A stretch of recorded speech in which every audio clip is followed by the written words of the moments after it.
Muito bom dia, senadora Ana Amélia, vice-presidente dessa comissão.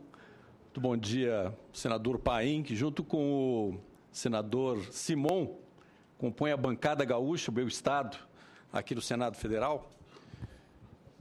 O senador Paim sempre atento às grandes questões sociais, já estivemos em outras audiências públicas, em outras comissões, sempre uma temática muito presente por requerimento do senador Paim. É com satisfação que o Antissindicato Nacional atende a esse convite de participação nesta comissão. E, inicialmente, além da contextualização, é muito importante no trato desse tema, além de uma contextualização pela história nacional, uma contextualização pelo padrão, do panorama mundial. Até porque as planilhas a respeito das políticas sociais, ela tem um desenvolvimento natural. E nós não podemos nos contentar, eventualmente, com números parcamente, mas sempre crescentes comparativamente com a nossa história anterior, porque o mundo todo evolui neste processo e é preciso que nós nos coloquemos na nossa situação contextualizada com esse andar do mundo como um todo.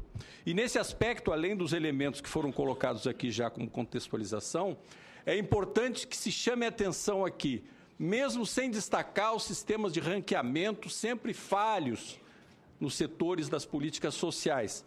Mas é preciso destacar que quando nós tratamos de política educacional, e é uma temática fundamental para o Brasil, é imprescindível destacar, em primeiro lugar, que nós não podemos tratar separadamente, seccionadamente, a política de ensino superior em relação aos demais componentes do ensino, ao sistema educacional como um todo. Alguns exemplos já foram mencionados aqui. Em segundo lugar, é imprescindível contextualizar que, temos uma das mais baixas taxas populacionais com diploma de ensino superior do mundo. Recentemente, a pesquisa da OCDE nos coloca em último lugar dos 55 países pesquisados e, inclusive, se nós formos usar como parâmetro comparativo outros países da América Latina, estamos convivendo com taxas históricas muito baixas, as mais baixas, inclusive, do continente. Além disso, convivemos, e aí também comparativamente com o nosso continente sul-americano, latino-americano, ultimamente, especialmente depois do Chile e do Pinochet, com uma certa concorrência nesse aspecto, mas com os percentuais de diplomados no ensino superior alcançando esses diplomas em vagas que nós chamamos de vagas comerciais, né? Vagas em que se contrata, através de um contrato de prestação de serviço, com uma oferta privada. E isso somando as redes públicas federais, estaduais e municipais. Foram colocados aqui percentuais. Hoje, nós estimamos que ultrapassa os 3/4 da possibilidade de acesso a vagas do ensino superior no Brasil, as vagas que chamamos de vagas do ensino comercial. Um outro componente que é importante na contextualização, para que não apliquemos as alternativas da política numa realidade que não é a existente no país, é que essas vagas, em sua ampla maioria, não são vagas ofertadas por universidades, nem públicas, federais, estaduais, nem privadas, nem comunitárias. A imensa maioria dessas vagas são ofertadas por instituições isoladas de ensino superior, a maior parte delas privadas. Um outro componente importante é que, apesar de todos os discursos a respeito de prioridade da educação, parece que todos os partidos, todos os políticos, todas as eleições na história desse país, continuamos com a taxa de investimento relativa ao PIB em educação das mais baixas dos países que se pretendem entrar num processo de desenvolvimento. E aí, nesse aspecto, é importante, inclusive, analisar à luz das mudanças de metodologia. Vimos numa situação descendente até 2006, 2007, 2008, chegando a... Parece que o ponto mais baixo que chegou na metodologia anterior de cálculo do PIB da educação vis-à-vis ao PIB, de 3,55% do PIB aplicado à educação, o que é baixíssimo. Depois se revisa a fórmula de cálculo do PIB. Nós vamos brigar para aprovar esses benditos 10% agora. Vamos chegar nos 10% já. Aí. Depois, no recálculo do PIB, aí nós temos esse problema. Claro que tem estudos sérios, estatísticas sérias no Brasil, mas também há, historicamente, construção de biombos de números, às vezes para obumbrar, para ofuscar a realidade e não para revelar a realidade. Então, é importante que nós observemos a curva histórica do PIB, esse recálculo que foi feito em determinado momento, a fórmula de avaliação do PIB, que saímos lá do 3,55%, 56%, o mesmo montante, de repente, passou a ser 4,32%, 4,33%. E um outro componente da contextualização, que eu acho que é importante nesse processo, que os fatores que vêm determinando a oferta de educação superior do país não são conectadas com as necessidades educacionais. Né? Absolutamente não são. Há outros componentes, aí precisaria se estudar mais esse conjunto de outros componentes, mas que levam, por exemplo, a que hoje nós tenhamos uma oferta de vagas simplesmente da grande área de administração superior à soma de toda a oferta de todos os cursos da área de saúde nesse país. Certamente isso não vem de uma leitura da necessidade social e, a partir daí, uma estruturação planejada da educação superior. Um outro componente que é importante nós termos no panorama de fundo para tratar desse respeito, que é quando se trata do ensino superior, se trata também da produção do conhecimento. É importante termos um panorama de fundo que permanece estabilizado a nível mundial em torno de 95% ou mais da propriedade intelectual do conhecimento no hemisfério norte. Por mais que se movimente, e depois todo aquele debate dos anos 90 a respeito das leis das patentes, a discussão no âmbito do GATT, da rodada uruguaia do GATT, sobre isso, cristalizou uma situação que a ciência ela é reduzida do ponto de vista do potencial emancipatório com a estrutura de relações que se estabelece neste campo. Bom, e temos a Constituição de 88, que foi um grande pacto pela educação nacional, que abre o seu capítulo da educação no artigo 205, que a educação é um direito de todos e de cada um desse país. A responsabilidade do Estado em relação à educação, como uma questão de Estado e da sociedade, e projetando essa obrigação, né, esse direito e essa obrigação a respeito da educação, muito mais do que simplesmente reduzido ao campo da formação para o trabalho, ou formação para o mercado. Ao contrário, uma formação de cidadania, uma formação emancipatória, uma formação que tem a ver com o conjunto da formação do ser humano para uma realidade concreta, e a realidade concreta é o Brasil. Neste contexto, e à luz do sentido, né, que foi organizado na Constituição Federal, que é nosso mandamento neste campo, o Antissindicato Nacional, nos seus 30 anos de existência, talvez o tópico mais prioritário no qual temos nos debruçado, com debate em todos os departamentos, em todas as unidades de ensino deste país, com produção coletiva com outras entidades educacionais, com debate com os setores da sociedade interessados na questão educacional, tem contribuído para o debate com um conjunto de formulações. Inclusive, disponibilizamos aqui nesse momento, aos senhoras e senhores, 3 dessas publicações, e eu vou resumir bastante a minha fala em relação no tópico encaminhamentos, até porque esse documento de capa vermelha, que se chama Proposta do Andes para a Universidade Brasileira, ele é bem rico em relação à questão conceitual e ao conjunto de movimentos necessários para colocar em bom eixo a educação superior no país. Mas, em síntese, aí, como elementos aqui para o debate, uma das conclusões mais firmes que temos é que as necessidades educacionais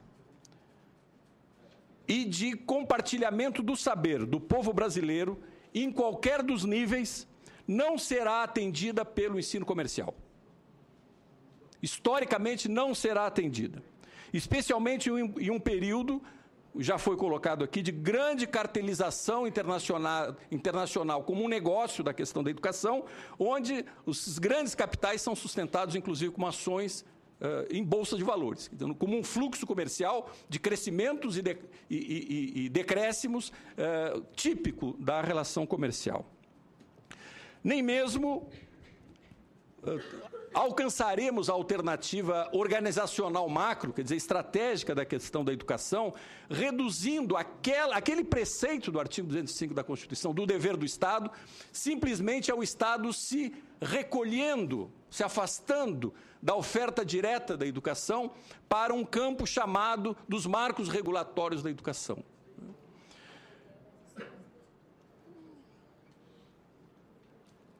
E assim como deixando escorar o sistema educacional e os sistemas científicos apenas em sistemas de ranqueamento, de avaliação, descolados com as referências sociais, em uma aparência meritocrática abstrata a respeito do saber e que, na prática, operam como valor real e moral, impõem como valor moral nas relações do sistema educacional o individualismo e o segredo. Nós convivemos, em boa medida, pela forma com que tem sido organizado e a incidência dos interesses comerciais na questão do financiamento da ciência e tecnologia, hoje bastante mais pressionados pelo segredo do que propriamente pelo saber compartilhado, construído no rigor científico, no debate público. A nação brasileira permanece como um projeto inacabado. E certamente será pela visão que tivermos a respeito da educação, do direito de todos, do dever do Estado, que nós poderemos contribuir mais rapidamente para que esse projeto de nação se aperfeiçoe. É preciso entender, fica como questão, que motivos são capazes de mobilizar todas as esferas do poder público, de todo o Estado, no sentido de viabilizar grandes eventos esportivos, por exemplo, e essa mobilização não é conseguida para dar grandes soluções, necessárias soluções, na questão educacional.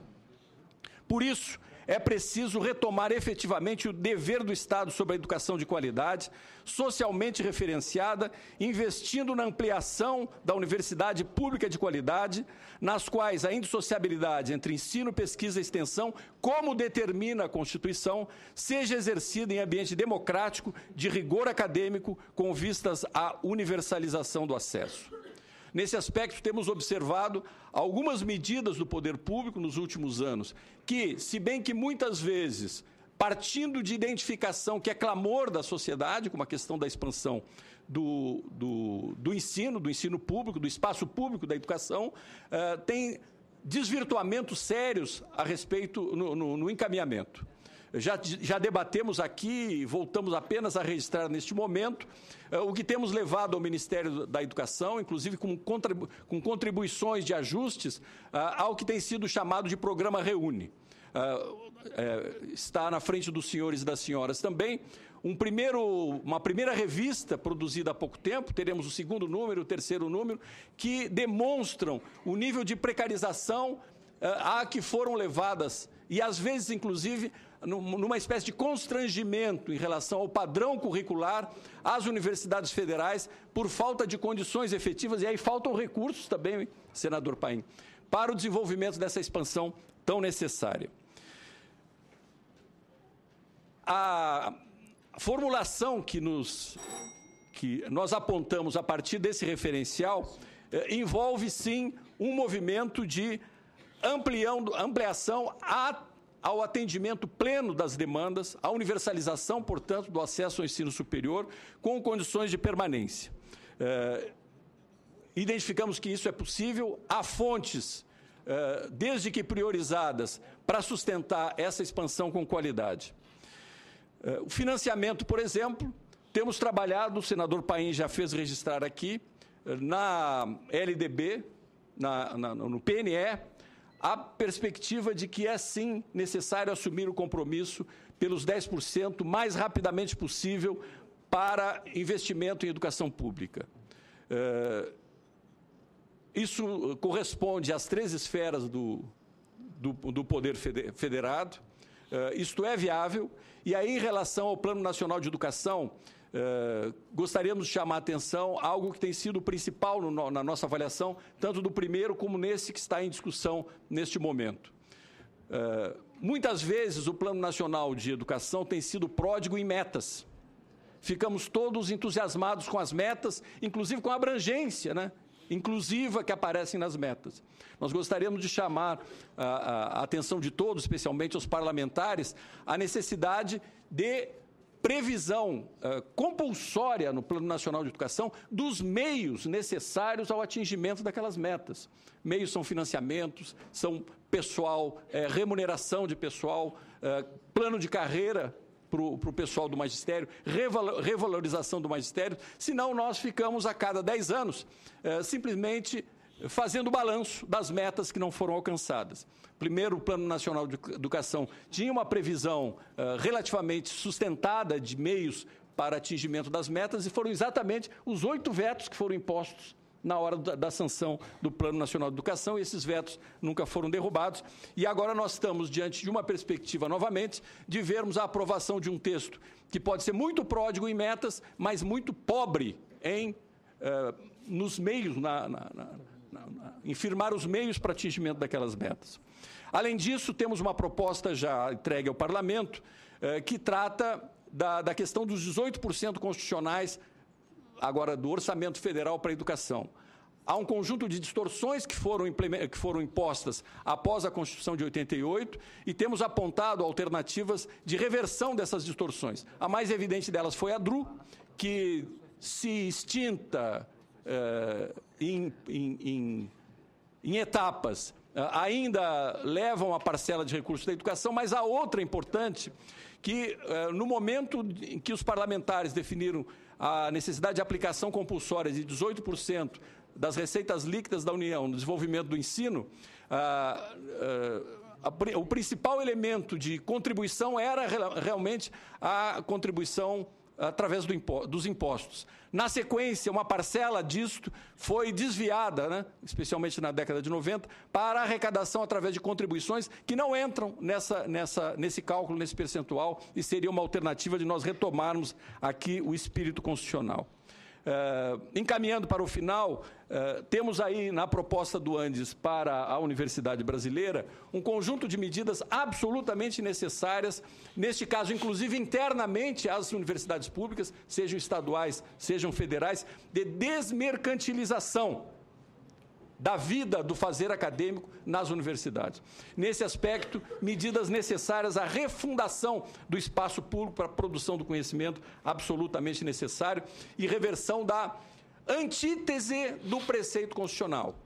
Se a Constituição define a autonomia vinculada com a indissociabilidade do ensino, da pesquisa e da extensão como a principal característica das universidades do setor educacional brasileiro, nós vivemos crescentemente, especialmente a partir da década de 80, uma heteronomia em que o sentido do poder é de fora para dentro, seja financeiro, seja o poder simplesmente gerencial de governo, e a instituição deixa de ser uma instituição de Estado e passa a ser uma instituição que responde a